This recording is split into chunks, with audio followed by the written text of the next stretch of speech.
ముందుగా దయాకర్ అన్న గారు ఇక్కడ వచ్చినందుకు ధన్యవాదాలు. ఎందుకంటే ఎన్నో ఆటంకాలు దయాకర్ అన్నకి తెలుసు. మీ జాబ్ కోసం మీరు ఎంత కష్టపడరో మాకు తెలుసు అన్న. ఎందుకంటే మీ జాబ్ వచ్చింది కానీ మాకు రాలేదు.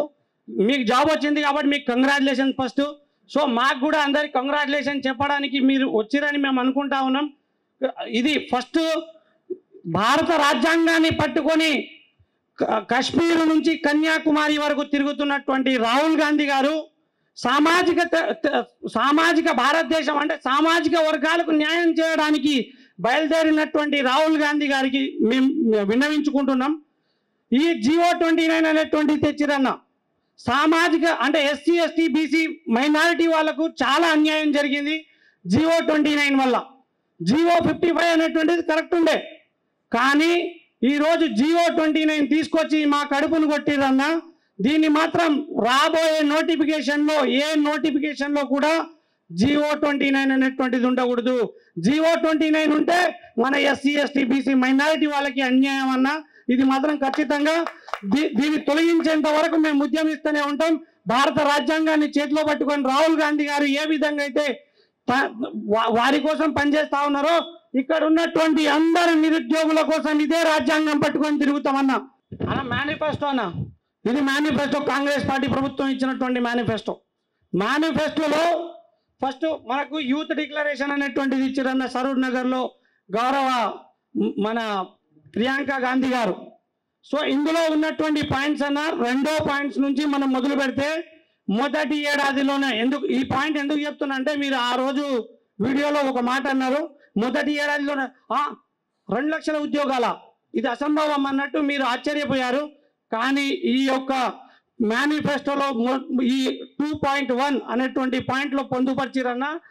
మొదటి ఏడాదిలోనే 2 లక్షల ప్రభుత్వ ఉద్యోగాల భర్తీ, మొదటి ఏడాదిలోనే SC, SC, BC minority backlog పోస్టుల భర్తీ, జూన్ 2 నుంచి అన్ని శాఖల్లో ఖాళీలతో జాబ్ క్యాలెండర్, సెప్టెంబర్ 17 లోపు నియామకాలు కంప్లీట్ చేస్తామని. నిరుద్యోగ భృతి ఇస్తామన్నారన్న. ఇది ఇది చాలా మోసం అన్న. నిరుద్యోగ భృతి అనేటువంటిది 18 నెలలు గడిచింది, 40 లక్షల మంది ఉన్నాం. మీరు 18 నెలల నుంచి ఇచ్చుకుంటే 72,000 రూపాయలు అప్పున్నారు మా అందరికి.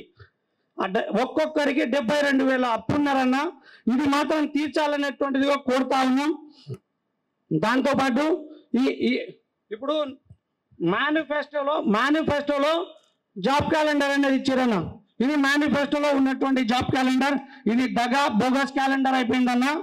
దాంతోపాటు గౌరవ ఆర్థిక శాఖ మంత్రి డిప్యూటీ సీఎం అయినటువంటి బట్టి విక్రమార్క గారు, ఎందుకంటే మేము నమ్మినాం ఒక బడుగు బలహీన వర్గానికి చెందినటువంటి బిడ్డకు అన్ని తెలుస్తాయని నమ్మినాం. అది ఈ జాబ్ క్యాలెండర్ అసెంబ్లీలో విడుదల చేసినటువంటి జాబ్ క్యాలెండర్ అన్న. ఇది బోగస్ క్యాలెండర్ అయిపోయింది. ముచ్చటగా 3వ జాబ్ క్యాలెండర్ అనేటువంటిది విడుదల చేయడానికి రెడీగా ఉన్నారన్న. ఇప్పుడు రాబోయే అంటే చెప్తా ఉన్నారు, ఎందుకు కాంగ్రెస్ పార్టీ నుంచి అధికార ప్రతినిధులుగా వచ్చి మాట్లాడుతున్నటువంటి వ్యక్తులకు మీరు ఖచ్చితంగా వార్న్ చేయాలి. నిరుద్యోగుల పక్షాన హెచ్చరిస్తారు, లేచి కొట్టడానికి వస్తా ఉన్నారు. మానవతరాయ్ గారికి ఈ యొక్క జాబ్ క్యాలెండర్ అంటే ఈ యొక్క మేనిఫెస్టో తయారైనప్పుడు ఆయన కాంగ్రెస్ పార్టీలో లేరనేటువంటి తెలియజేస్తా ఉన్నా.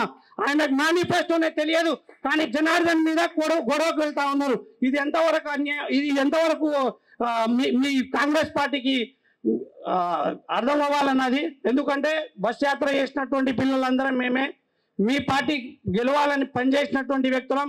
కానీ మాపై చేసుకోవాలని చూసుకుంటే 40 లక్షల మంది నిరుద్యోగులమున్న మేము తలుచుకుంటే ఏమన్నా చేయగలం. కానీ చదువుకున్నటువంటి వ్యక్తులం మేము అలాంటి కార్యక్రమాలకు పోము. అందుకే శాంతంగా కూర్చున్నాం. మీ యొక్క అధికార ప్రతినిధులకు చెప్పాలి. చెనగాని దయాకర్ గారు కూడా మాట్లాడతారు, చేతగానోళ్ళు వీళ్ళందరూ దద్దమ్మలు, వీళ్ళు ఎందుకు అడుగుతున్నారో వీళ్ళకే తెలియదు అంటారు. చేతగానోళ్ళు మేము కాదన్నా, వాళ్ళు మీరే తెలియాలి, చెప్పాలి చేతగానోళ్ళు ఎవరనేటువంటిది కూడా. నిరుద్యోగులను కించపరిచేటట్టు మాట్లాడినా, అసలు నిరుద్యోగుల గురించి ఏమన్నా తప్పు మాట్లాడినా ఇప్పుడు చెప్తా ఉన్నా, మేము తలుచుకుంటే పిల్లర్ నెంబర్ 21 కట్టి కొట్టలేమా? మీరే చెప్పాలి. ఎందుకంటే మీరు ఒక ఉద్యమకారులు. ఇక్కడ ఉన్నటువంటి అశోక్ నగర్ చౌరస్తలో 21 పిల్లర్ నెంబర్ అన్న. ఇప్పుడు నుంచి ఎవరు మాట్లాడినా నిజం చెప్తా ఉన్నాం, మేము మాత్రం కట్టి కొడతాం అనేటువంటి చెప్తా ఉన్నాం. ధన్యవాదాలు. ఇంకా ఇంకేంటంటే ఇంకో ఇష్యూ అన్న, సారీ, ఈ లోకల్ నాన్ లోకల్ అనేటువంటిది ఇష్యూ అన్న. లోకల్లో గ్రూప్ వన్లో మాట్లాడకూడదు కానీ చెప్తా ఉన్నా, గ్రూప్ వన్లో 34th ర్యాంక్ అనేటువంటిది నాన్ లోకల్ వారికి వచ్చింది. కానీ అది బీసీడీ అనేటువంటి మహిళకి రావాలి, కానీ నాన్ లోకల్ వ్యక్తులకు ఇచ్చారు. అది ఏ విధంగా ఇచ్చారనేటువంటిది కూడా తెలియజేయాలన్నా. అదేవిధంగా ఇప్పుడు ఒకసారి గేమ్ స్టార్ట్ అయిన తర్వాత గేమ్ రూల్ చేంజ్ అవ్వద్దని మన కాంగ్రెస్ పార్టీ పెద్దలు చాలా మంది చెప్పారన్న. ఎందుకంటే మేము ఉద్యమం చేస్తూ ఉన్నప్పుడు.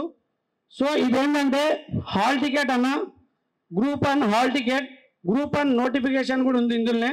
గ్రూప్ 1 హాల్ టికెట్లో 2వ నిబంధన, గ్రూప్ 1 హాల్ టికెట్లో 6.9 నిబంధన, అందులో జెల్ పెన్ అనేటువంటిది వాడకూడదు.